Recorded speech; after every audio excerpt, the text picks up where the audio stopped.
Oke. Hari ini kita bahas TPS, melanjutkan yang kemarin ya. Oh iya, ya sama yang kemarin kalau nggak salah kayaknya aku tuh lupa deh. Kan di persiapan 6 itu ada yang sebelum PK-nya kan, yang kayak itu loh, yang pernyataan 1, pernyataan 2 kayak gitu. Nah kalau nggak salah aku lupa bahas. Ya nggak sih? Jadi kita bahas yang itu dulu ya, yang persiapan 6, terus yang sebelum PK-nya. Terus baru kita lanjutin bahas yang persiapan 7 yang kemarin. Iya, Kak. Oke deh. Nih, yang ini loh maksudnya. Nah, yang ini loh. Kalau nggak salah kemarin belum deh. Kemarin kan langsung ke sini kan, langsung ke PK. Gitu. Jadi sekarang kita coba dulu bahas yang TPS, biar lengkap pembahasannya ya. Yang nomor 12 ini pasti kalian jago lah ya. Kan ini dia nyari pola. Polanya apa nih? Untuk menggantikan nilai X sama Y yang tepat. Bentar, Oke. Nilai yang tepat untuk menggantikan X dan Y pada pola bilangan di atas adalah, kita lihat nih, ini kan ada nomor 12 ya. Dia ada X, terus ada 12, 2, 8, min 2, 4, sama Y. Oke, kita lihat nih polanya. Karena kita nggak bisa nentuin dari X ke 12 dulu, jadi kita tentuin dulu dari 12 ke 2. Dari 12 ke 2 udah mungkin kan ada dibagi 6 sama dikurang 10. Coba kita pakai penjumlahan pengurangan dulu ya. 12 dikurang 2 itu 10, ya kan ya? Dikurang 10 dapat 2. Terus ini berarti tambah 6. Nah, ini dikurang 10. 8 min 10 min 2 kan? Tambah 6, 4. Berarti ini nanti selanjutnya dia min 10. Yang ini plus 6. Gitu. Jadi nanti si X-nya diperoleh dari 12 dikurang 6, yaitu 6, sedangkan Y-nya itu diperoleh dari 4 dikurang 10, yaitu min 6. Gitu. Jadi jawabannya 6 dan min 6. Yang B. Terus untuk nomor 13,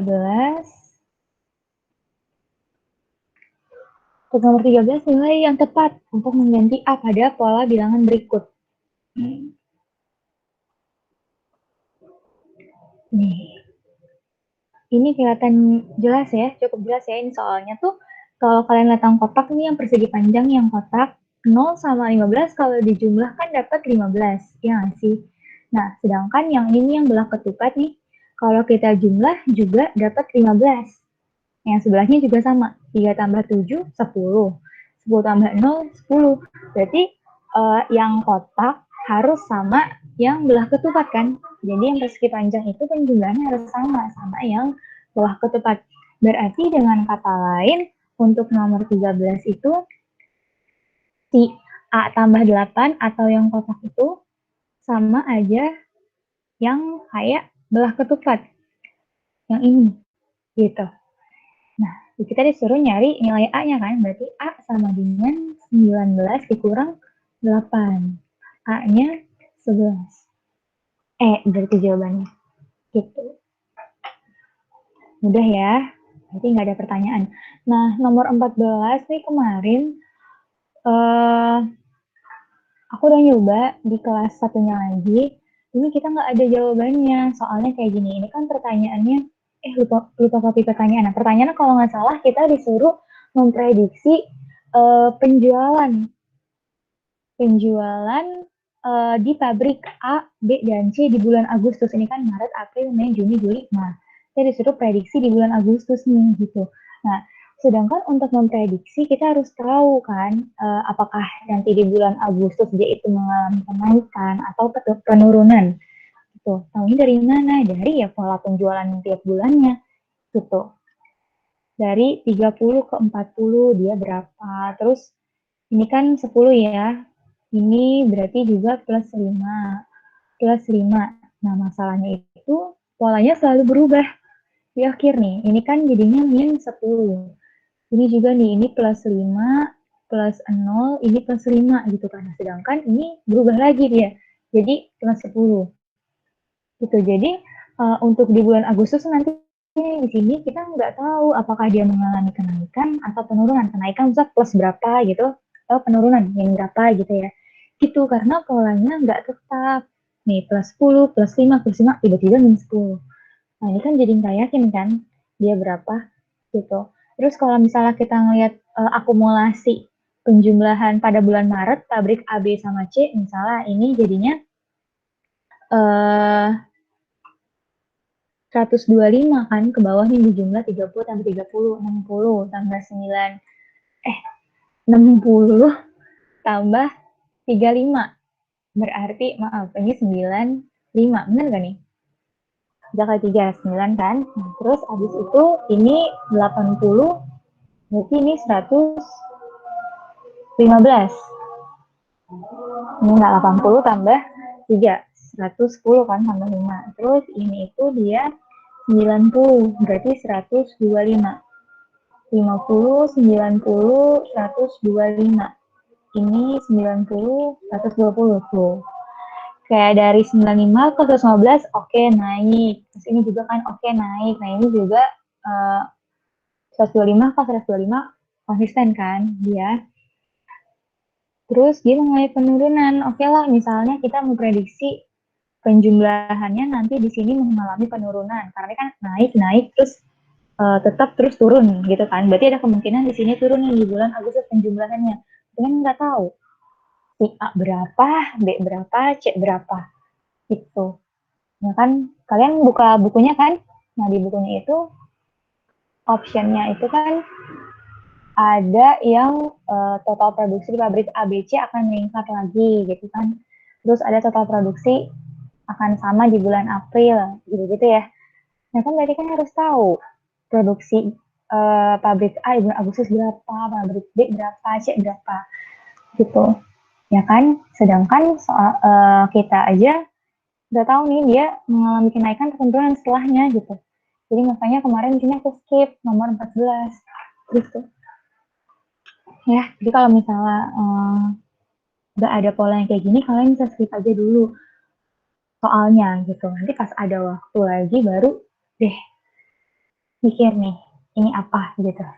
Kira-kira, tapi boleh ngasal boleh, tapi jangan ngasal banget gitu maksudnya. Enggak, ngasalnya tuh jangan antara A, B, C, D, E, tapi antara A sama B gitu kalau mau ngasal ya.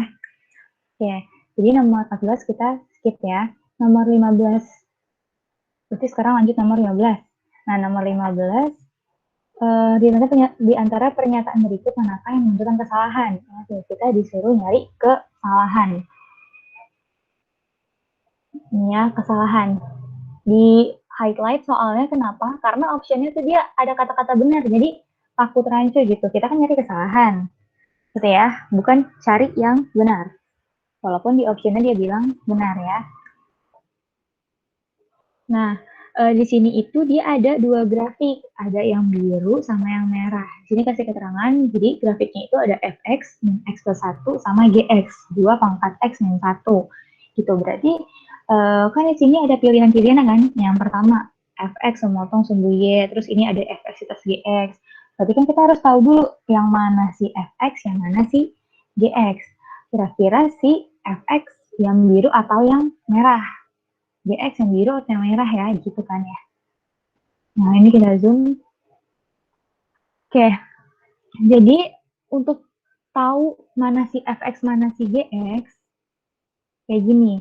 Kalau misalnya x-nya itu dia pangkatnya 1, nih, x-nya pangkat 1 kan nih, x doang gitu. Sedangkan yang ini x-nya itu jadi pangkat, gitu. Nah, kalau misalnya x-nya pangkat 1, itu berarti dia garisnya lurus. Gitu. Ingat-ingat ya, jadi kalau misalnya X-nya pangkat 1, berarti dia garisnya lurus. Nah, dengan kata lain, berarti si fx itu adalah garis yang merah ini, yang lurus. Ini adalah si fx. Gitu. Berarti yang biru adalah si GX. Itu ya. Ini garisnya bentuknya lurus. Kayak misalnya nih, Y sama dengan setengah X plus 100 misalnya gitu. Nah ini juga nanti dia bentuknya lurus. Kenapa? Karena X-nya pangkat 1. Y-nya juga pangkat 1. Gitu. Kalau ini kan X-nya jadi pangkat atau malah X-nya berpangkat lebih dari 1. Misal pangkat 2, pangkat 3, pangkat 4, dan seterusnya. Itu dia garisnya nggak lurus. Dia kurva bentuknya melengkung ya. Gitu. Bisa dipahami ya. Langsung inget-inget aja ya. Oke. Nah, kalau misalnya kita udah tahu yang mana si GX, yang mana si FX, berarti kan kita bisa menentukan nih pernyataan 1, 2, 3, 4 benar atau salah. Di sini kan ada option 1, 2, 3 saja yang benar, atau 1, 3 benar, 2, 4 benar gitu kan. 4 saja yang benar, atau semua pilihan benar. Jadi pertama kita cek dulu nih pernyataan yang pertama, si 1. Gitu. Yang pernyataan pertama, grafik fx memotong sumbu y di 0,2. Sumbu y yang mana sih? Sumbu y yang ini kan? Ini sumbu y. Ini sumbu y. Y.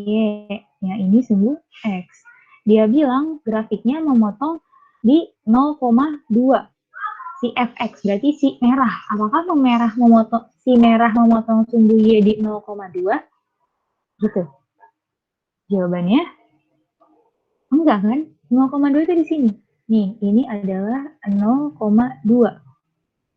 Gitu. Sedangkan si garis merah nggak memotong 0,2 kan? Dia memotongnya ini, si 0,1. Gitu.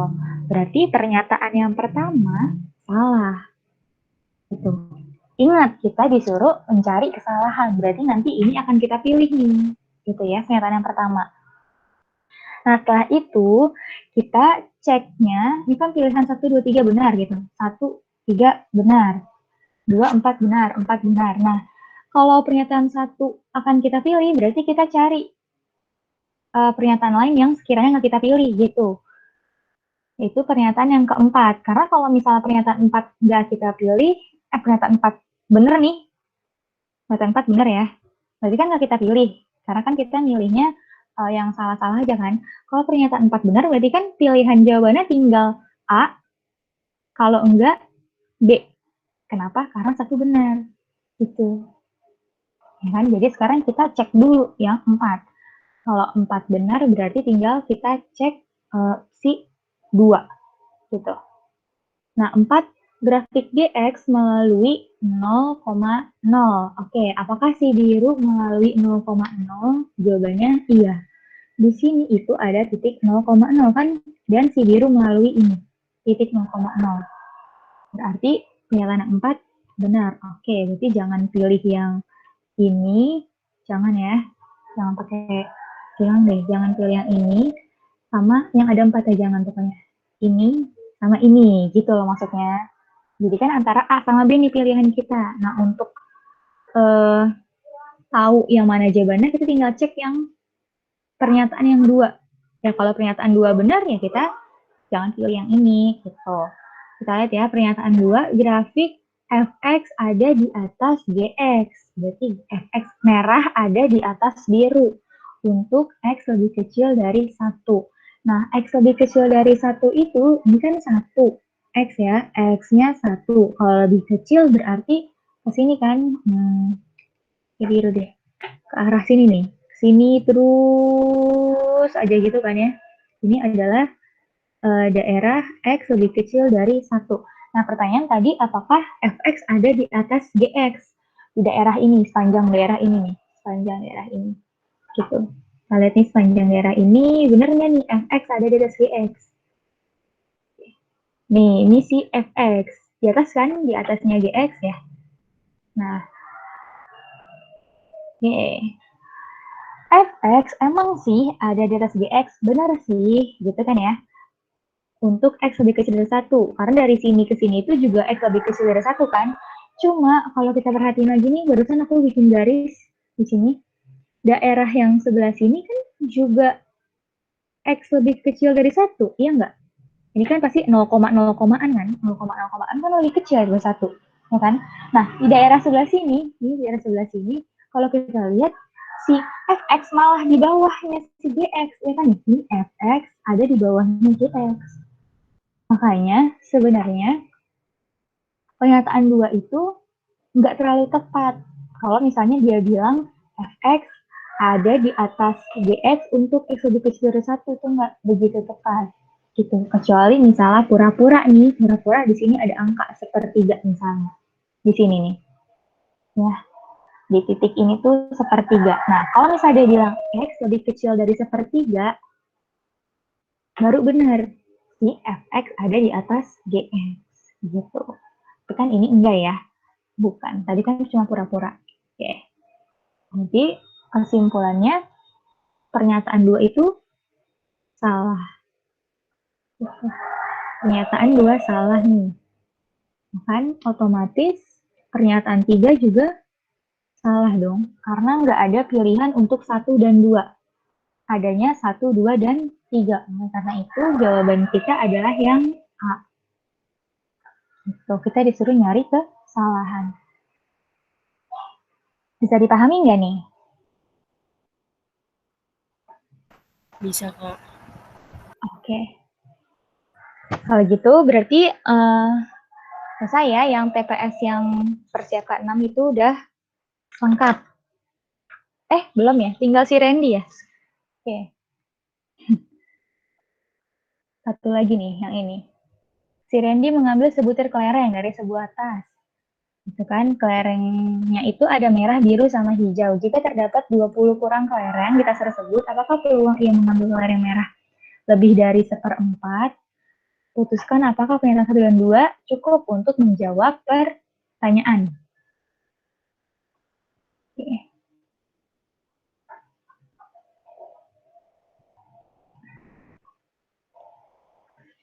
Jadi ceritanya nih, ilustrasinya kayak gini. Ini kan kita punya tas nih. Nggak ada yang si Randy yang punya tas. Ini kan punya tas nih. Terus abis itu dalamnya ada kelereng merah, biru, sama hijau. Nah, gue diambil satu kelereng. Nih, ngambil satu kelereng, salah. Mau ngambil kelereng merah maksudnya. Ambil merah, gitu. Nah, terus pertanyaannya, apakah peluang mengambil kelereng merah itu lebih dari 1/4? Jadi, ini peluang merah ya bilangnya, apakah lebih dari 1/4? Itu, gitu. Jadi nomor 16 itu yang ditanya adalah peluang mengambil kelereng merah apakah lebih dari 1/4? Itu. Dengan diketahui, di sini nih sebelum pernyataan, diketahui kalau misalnya jumlah kelereng dalam tas ada kurang dari 20 ya. Kurang dari 20 gitu. Sekarang kita jawab. Berarti kan kalau untuk soal kayak gini kita harus nyoba satu-satu. Kita coba apakah pernyataan 1 sendiri cukup. Terus kalau misalnya enggak cukup ya berarti kita coba gabungin gitu kan. Kalau misalnya pernyataan 1 cukup nih, kita juga harus ngetes pernyataan 2 juga cukup atau enggak gitu. Karena di sini pilihannya macam-macam gitu. Jadi sekarang pertama kita cek dulu pernyataan 1 ya, dari pernyataan 1. Jangan pakai deh, langsung aja. Dari pernyataan yang pertama ya, dari 1 gitu. 1 dia bilang banyaknya kelereng biru 2 kali lipatnya kelereng hijau. Dari 1 kita dapat bilang gini ya, biru sama dengan 2 kali hijau. Gitu, banyaknya kelereng biru sama dengan 2 kali kelereng hijau. Oke. Ini tujuan kita itu mencari peluang merah. Nah, dari pernyataan pertama, kita tahu banyaknya kelereng biru sama dengan 2 kali hijau. Berarti nih, kita bisa bilang kalau nanti peluang biru itu akan sama dengan 2 kali peluang kelereng hijau. Oke ya. Oke. Terus sekarang kita cari kelereng merah. Peluang merah, peluang merah itu kan berarti banyaknya kelereng merah per jumlah semua kelereng. Nah, karena jumlah semua kelereng itu ada kurang dari 20, kita nggak tahu kan ya, kurang dari 20 itu apakah dia 19, 18, 5, 4, 3, 2, 1 gitu. Kita nggak tahu. Jadi di sini kita bilang aja jumlah semua kelerengnya gini, merah tambah biru tambah hijau gitu. Terus kita rapi-rapi nih, M per jumlah kelereng merahnya nggak tahu, ya kan? Kelereng birunya jumlahnya, oh ini nih, katanya kelereng biru itu jumlahnya 2 kali hijau, tambah kelereng hijaunya nggak tahu berapa gitu kan ya. M berarti per banyaknya kelereng merah tambah 3 kali kelereng hijau. Oke, jadi peluang merahnya, peluang kelereng merah itu adalah M per M plus 3H. Nah, sekarang pertanyaan berikutnya, apakah kita bisa memastikan kalau misalnya M per M plus 3H itu nilainya lebih dari 1/4? Kenapa begitu? Karena kan yang ditanya ini ya, apakah peluang merah itu lebih dari 1/4? Gitu.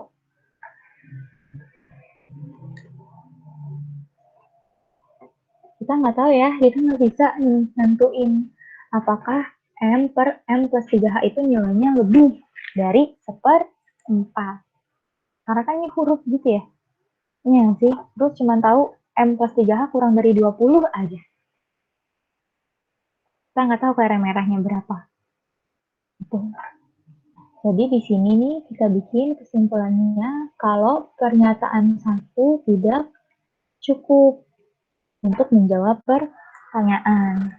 Gitu. Terus kita sekarang lihat pernyataan yang kedua. Pernyataan yang kedua dia bilangnya peluang kelereng yang terambil tidak biru adalah 3/5. Oke, peluang kelereng yang terambil tidak biru. Berarti bisa dibilang peluang biru komplement ya. Biru komplement itu artinya yang selain biru. Selain biru itu artinya biru komplement.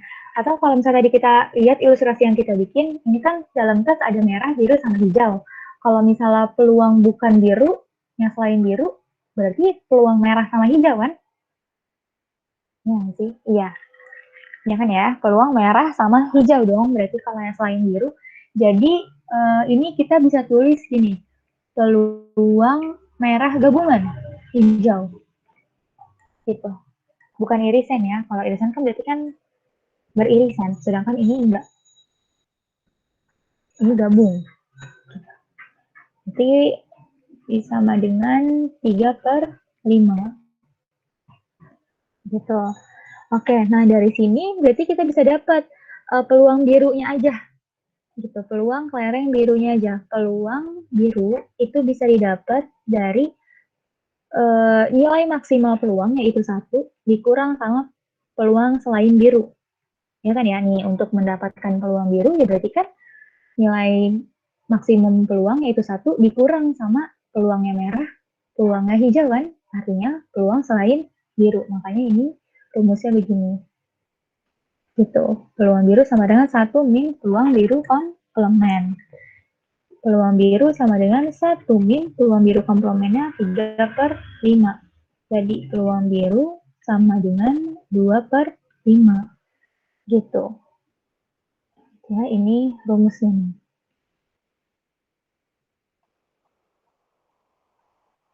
Oke. Nah, terus abis itu selain dapat biru komplement, oke, kita sambungin ke yang ada merah-merahnya ya.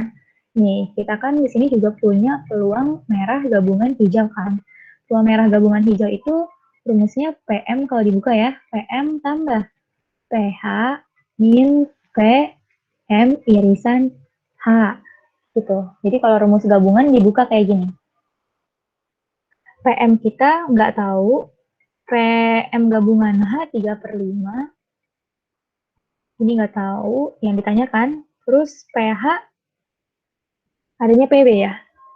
Oh, nggak bisa deh. Tadinya aku mau pakai ini nih, PB kan sama dengan 2PH, tapi kan ini jadi pernyataan 1 ya? Gitu, jadinya kita soalnya mau yang ini nih, dari pernyataan 2 kita mau buktiin dulu pernyataan 2 cukup atau enggak gitu. Kayaknya nggak cukup ya, soalnya kan kita nggak tahu nih si pH berapa. Tahu sih, bisa cari tahu pH berapa, tapi kan kalau mau cari tahu harus ngambil dari sini gitu, ya kan? Nah, jadi ini kita tulis aja begini, pH nggak tahu, min ini 0 ya, jadi di sana nggak ada. Oke, sampai sini kita nggak bisa ngapa-ngapain lagi karena dari pernyataan 2 yang diketahui itu cuma biru, bukan hijau. Gitu. Jadi kita nggak bisa menyelesaikan atau mendapatkan berapa sih nilai PM di sini peluang merah gitu. Jadi kesimpulannya pernyataan 2 juga nggak cukup, tidak cukup. Nah, kita gabungin. Tadi kan kita udah dapet kan? Nih, pernyataan 1 kalau digabung sama pernyataan 2. Pernyataan 1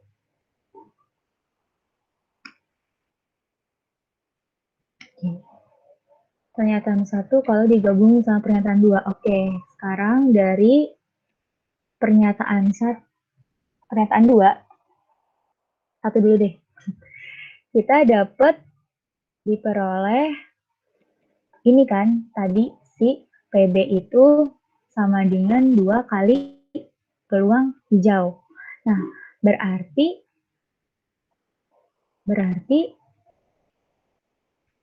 si peluang hijau itu sama dengan peluang biru dibagi 2 kan? Ya, peluang biru dibagi 2 gitu.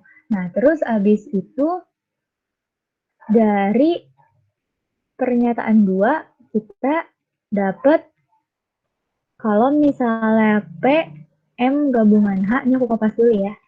Ini kan berarti PM tambah, ya untuk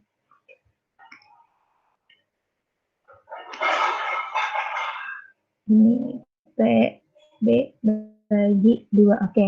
PM tambah PH min PM irisan H gitu kan.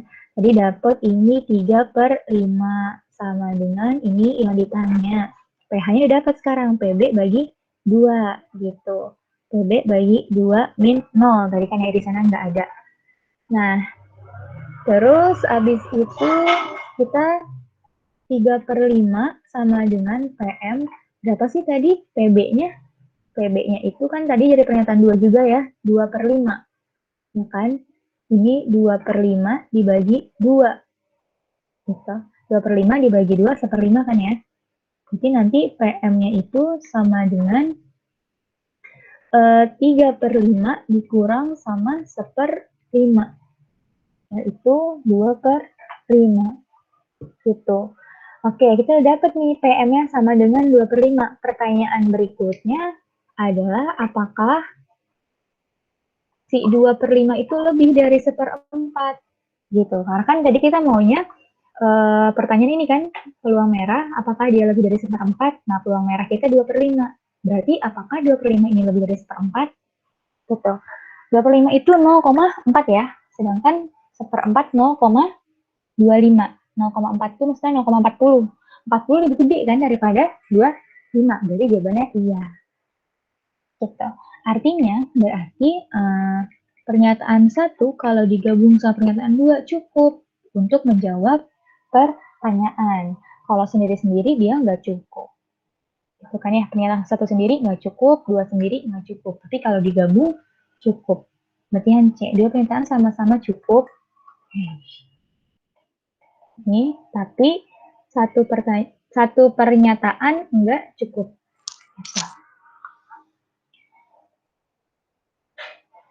Bisa dipahami ya?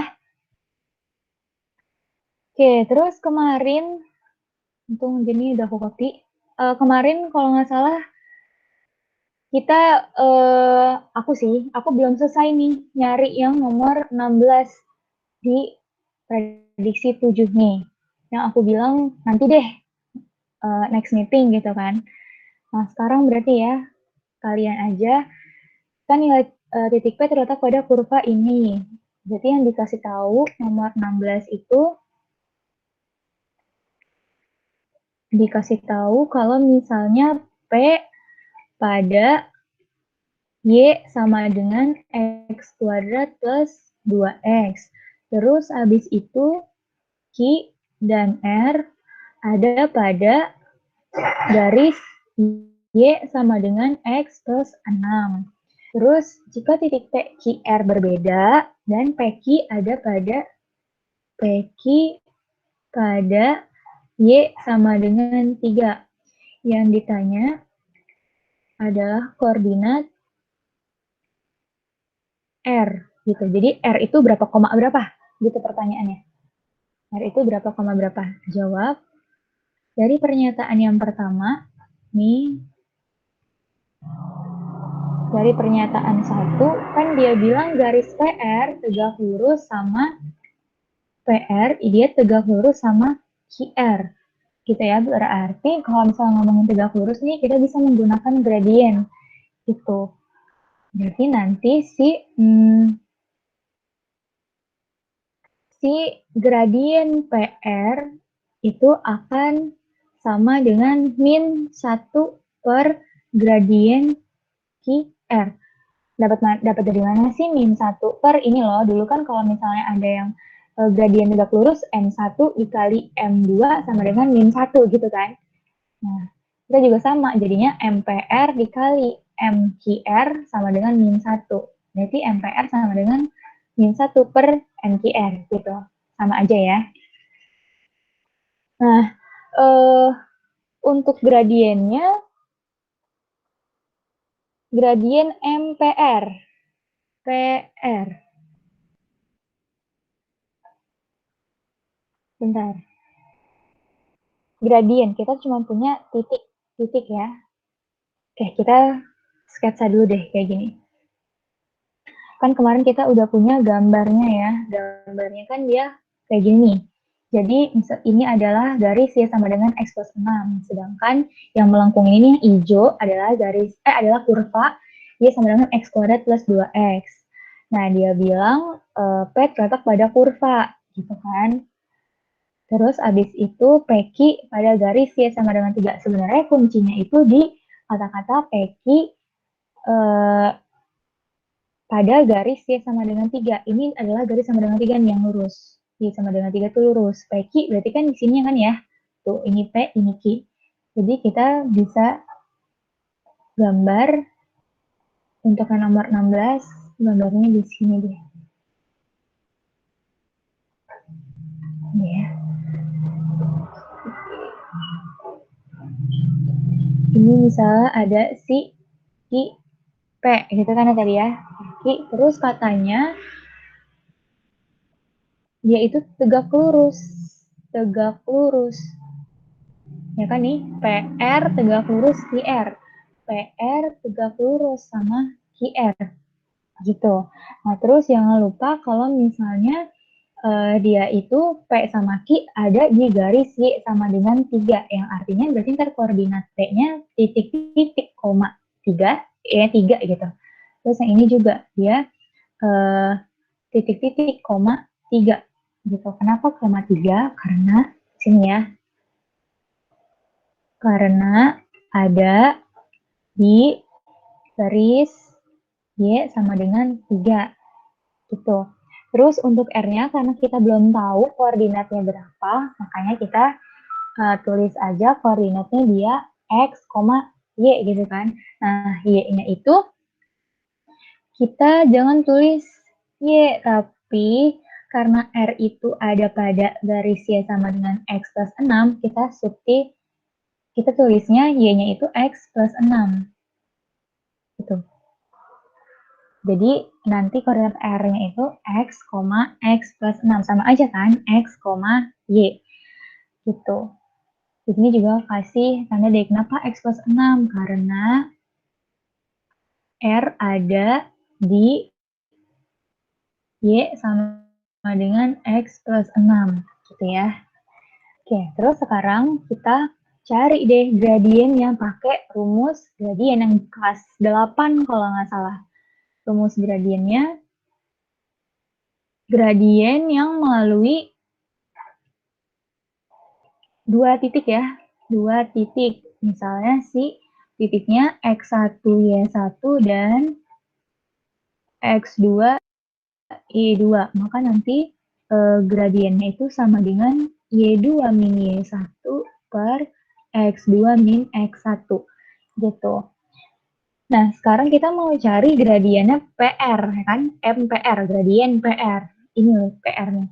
Nah, kita misalin aja ini X1, ini Y1-nya, ini X2, ini Y2-nya gitu ya. Kita masukin deh. Berarti Y2 kita X plus 6 min Y1 3 gitu kan.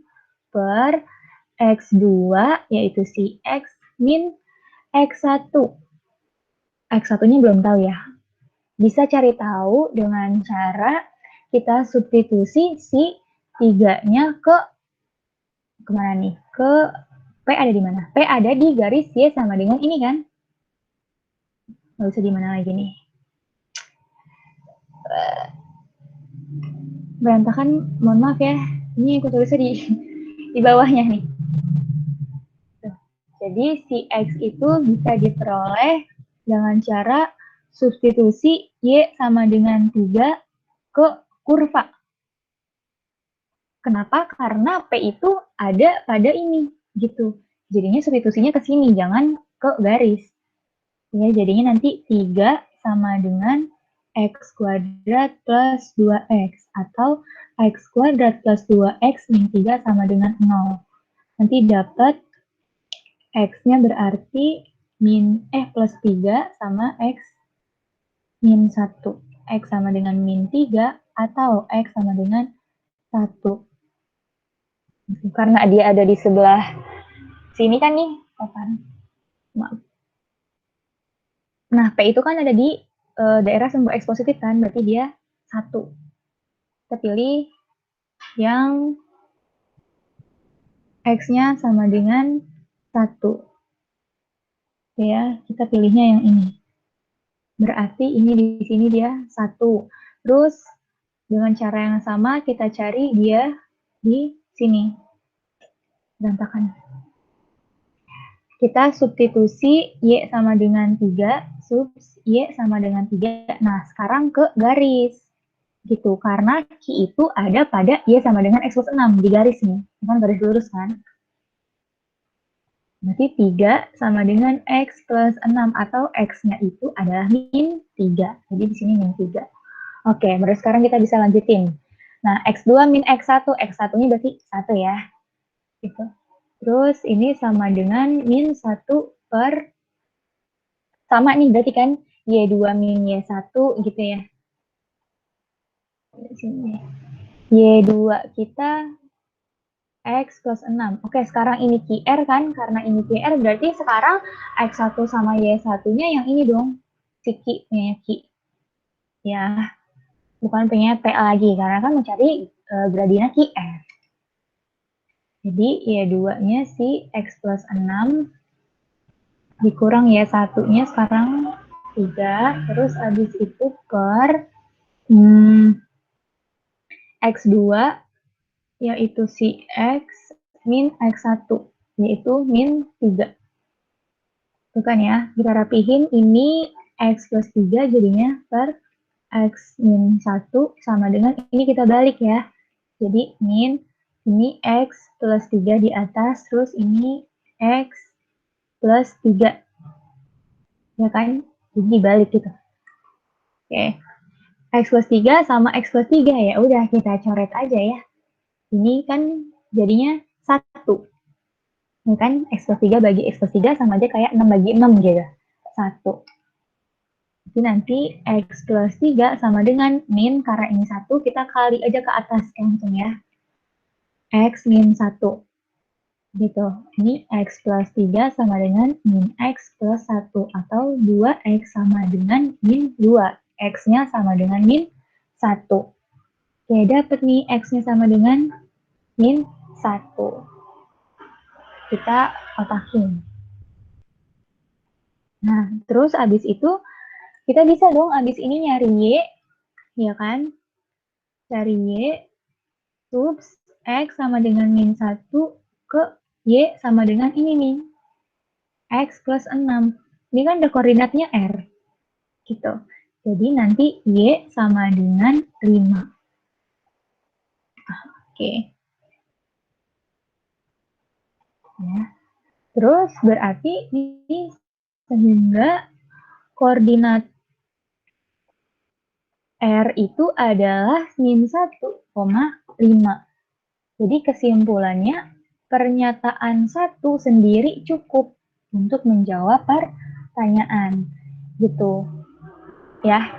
Nah, karena di optionnya itu kan dia ada pernyataan satu saja cukup gitu kan. Terus ada juga pernyataan 2 saja cukup. Atau yang pernyataan 1 cukup, pernyataan 2 juga cukup. Nah, jadi makanya kalau misal pernyataan 1 cukup, jangan senang dulu. Kita soalnya harus lihat lagi gitu. Si pernyataan 2 cukup juga atau enggak? Gitu. Oke, sekarang kita lihat pernyataan 2 kita.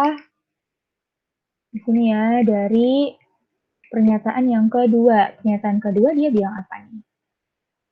Titik R terletak pada kurva. Titik R pada kurva. Berarti pada Y sama dengan X kuadrat plus 2X ya. Oke, sedangkan diketahui sebelumnya nih, sebelum pernyataan-pernyataan ini, dia bilang R itu pada Y sama dengan X plus 6. Gitu kan ya. Jadi di sini bilangnya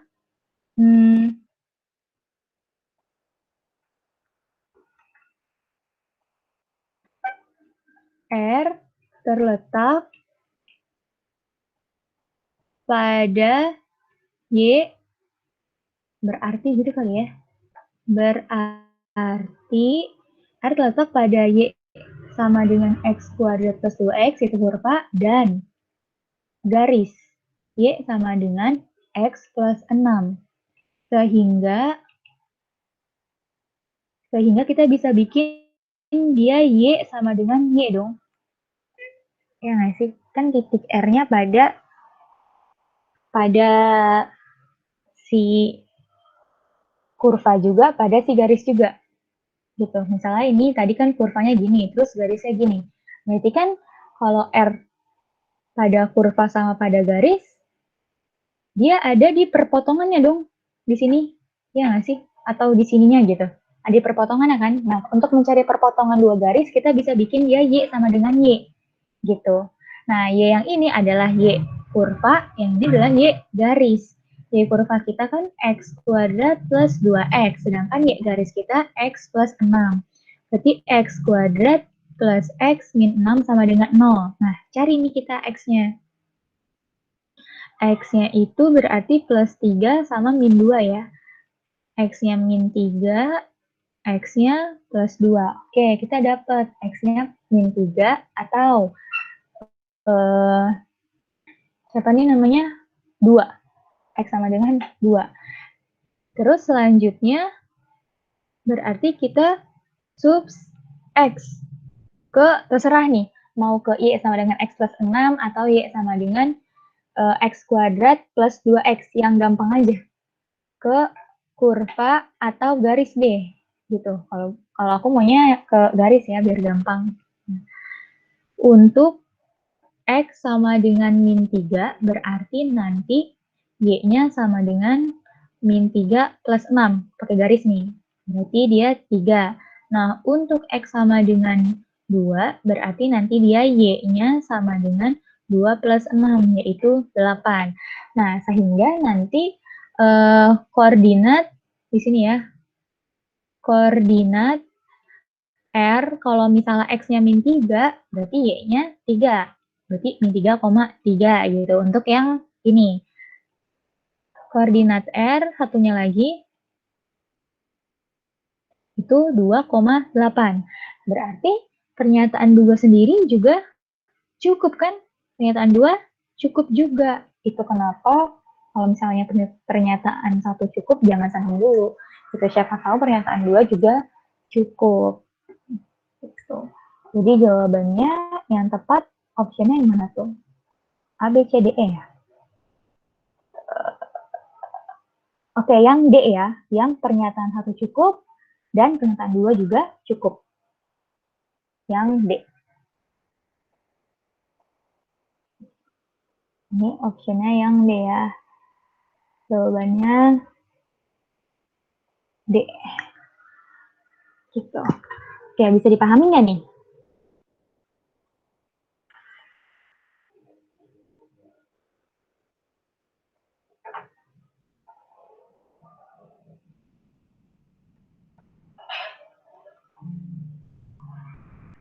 Bisa ya? Bisa, Kak.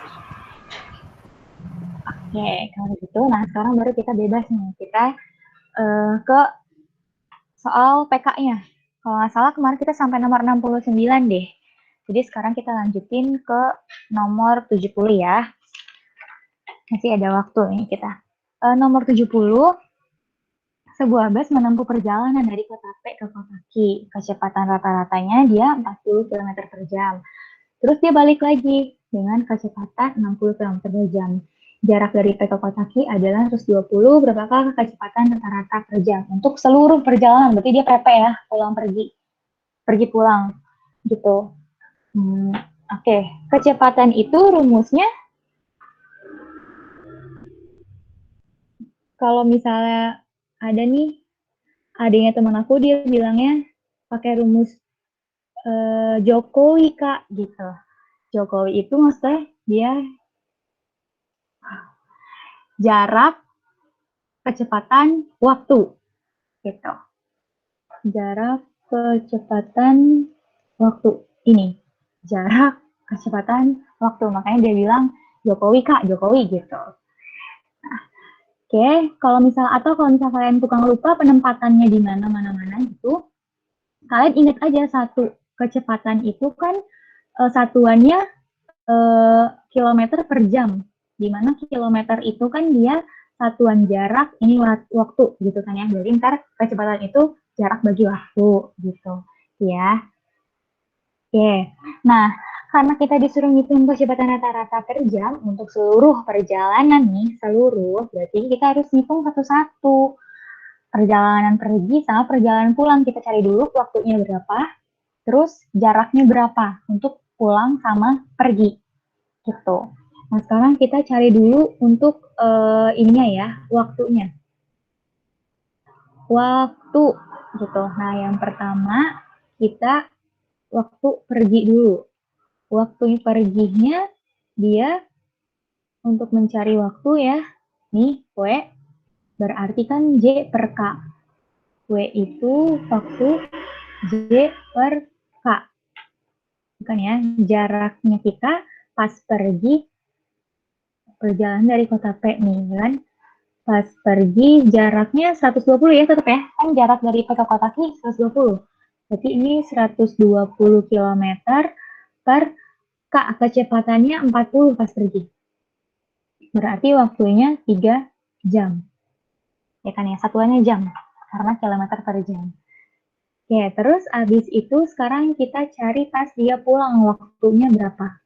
Karena kan dia beda kecepatan, otomatis waktu sampainya pun beda kan.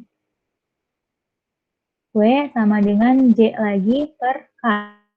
Jaraknya sama, kecepatannya sekarang beda, dia 60. Ya iyalah, kalau dia lebih cepat, kalau kecepatan lebih tinggi, berarti waktu sampainya pun lebih cepat, cuma 2 jam pas dia pulang.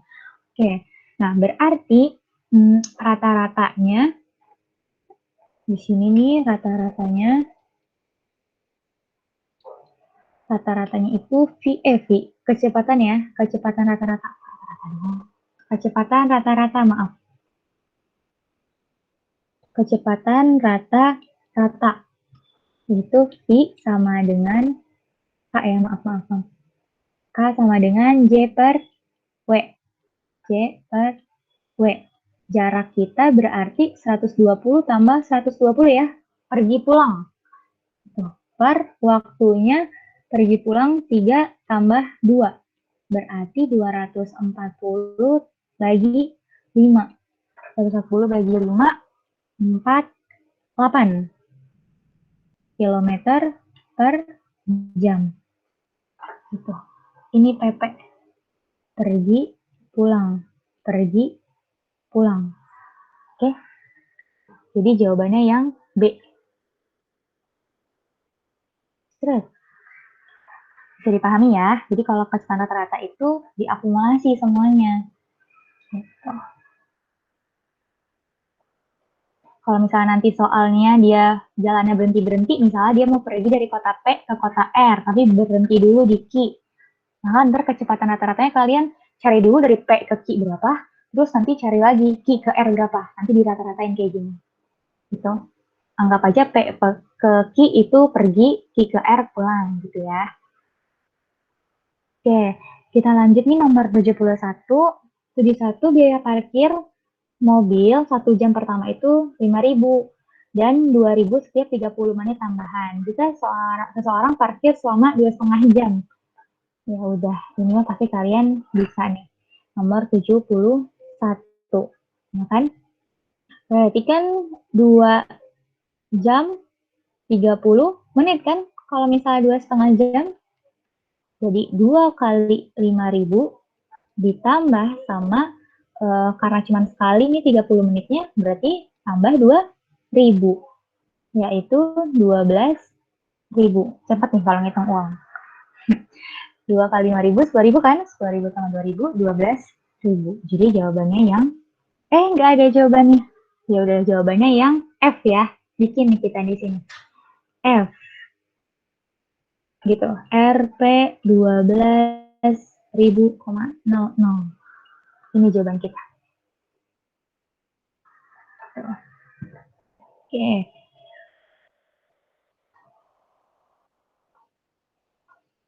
Itu tadi nomor berapa tuh? 71 ya. Satu soal lagi ya, masih cukup nih kayaknya. Nomor 72. Apaan? Nomor 72 jika Molly menyetor. Si Molly menyetor uang sebesar 5 juta pada suatu rekening yang memberi 4% per tahun bunga majemuk. Setengah tahun. 4% per tahun bunga majemuk setengah tahun. Berapa jumlah uang tersebut setelah setahun? Jadi ini bunganya per tahun atau setengah tahun? Per tahun. Coba kita kalau dia per tahun ya, ada nggak ya jawabannya? Oh ya, sebelumnya rumusnya itu, di sini ya rumusnya. Jadi ada 2 jenis bunga. Namanya bunga majemuk sama bunga tunggal. Bunga tunggal itu dia rumusnya nanti MN sama dengan MO 1 plus MB. Sedangkan kalau misalnya bunga majemuk, beda tipis doang kok rumusnya. Majemuk, dia MN sama dengan MO 1 plus B. Sekarang N jadi pangkat. Gitu. Nah, keterangannya, sini ya, keterangan si MN itu tabungan akhir. Sedangkan MO itu tabungan awal atau modalnya ya.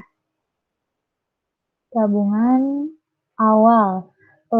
B itu persentase bunga.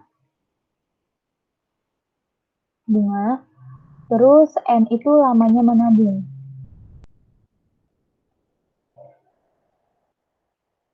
Oke, sekarang kita itu punya menyetor. Menyetor berarti modalnya ya, awalnya si MO gitu. Nomor 72.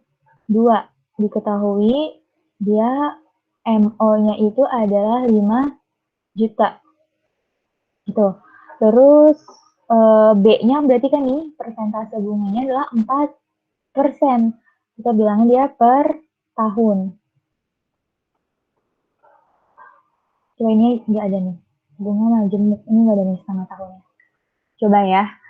Soalnya kalau mau per tahun ya per tahun aja gitu. Kalau misalnya dia mau bilangnya setengah tahun berarti bukan per tahun, tapi per 6 bulan gitu. Kita coba yang per tahun ya. Bunga majemuk itu 4% per tahun. Terus abis itu, apa lagi kita tahu? Oh, lama menabung ya. Lama menabung itu dia 1 tahun. Nah, kalau misalnya dia bunganya udah per tahun dan dia lama menabungnya 1 tahun, jadi udah biarin aja kayak gini. Nggak usah diubah-ubah, gitu ya. Langsung kita bisa nyari si MN-nya. MN-nya berapa, gitu. Jawab MN sama dengan MO 1 plus B pangkat N. Karena kita bunganya mah jemuk. Ini bunga mah jemuk. Gitu. Terus berarti MO-nya 5 juta. 1 plus 4% itu 0,04 ya. Pangkat 1, karena 1 tahun. Gitu ya. Terus berarti ini 5 juta dikali 1,04. Oke, 1,04 kali 5. 5 ya. 5, 20. Karena dia ada 2 angka di belakang koma, kita coret nolnya 2. Berarti sisa tuh dapat. Tuh dapat 3. 3. Oke, berarti ntar dia tabungan akhirnya itu 5.200.000. Ada nggak tuh? 5.200.000 ada ya yang C. Gitu. Bisa dipahami nggak nih? Bisa, Kak. Bisa, Kak. Oke, ada pertanyaan?